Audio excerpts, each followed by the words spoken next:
बहलोल नामी एक बुजुर्ग गजनी के रहने वाले थे। ये अक्सर ऐसी हरकतें और ऐसी बातें कर दिया करते थे जो बज़ाहिर समझ में न आती थी।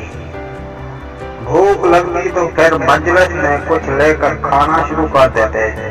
नींद आती तो चाहे कोई अमीर हो या गरीब पास बैठा हो, ये पाँव फैलाकर लेट जाते थे। इन बातों से बाज़ लोग उन्हें बहलोल दीवाना कहते थे और बाज़ बहलोल दाना।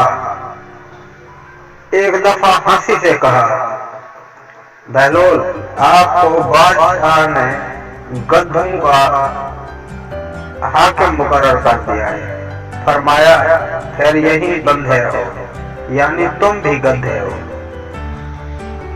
एक मर्तबा किसी ने कहा, बहलोल, बादशाह ने तुम्हें पागलों की मर्दमशुमारी का हुक्म दिया है। फरमाया, इसके लिए तो एक दफ्तर दरकार होगा।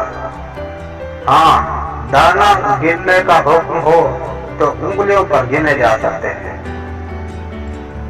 एक दिन आप बादशाह के पास गए, जो इस वक्त कुछ सोच रहा था। आपने पूछा, सोचते क्या हो?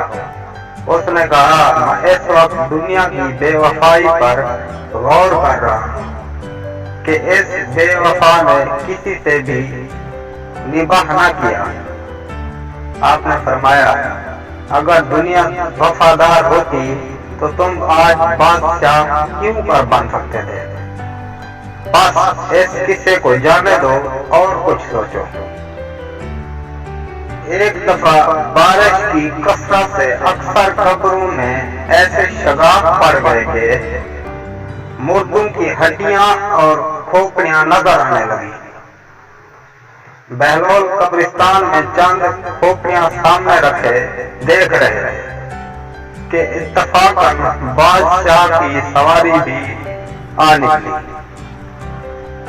उसने उन्हें इस शुगुल में मसरूफ देखकर पूछा, बहलोल, ये क्या देख रहे हो?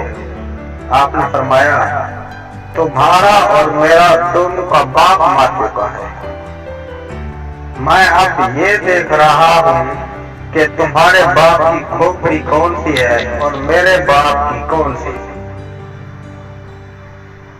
बादशाह ने कहा, क्या मुर्दा अमीर और गरीब और शाह और गदा की हड्डियों में भी कुछ फर्क हुआ करता है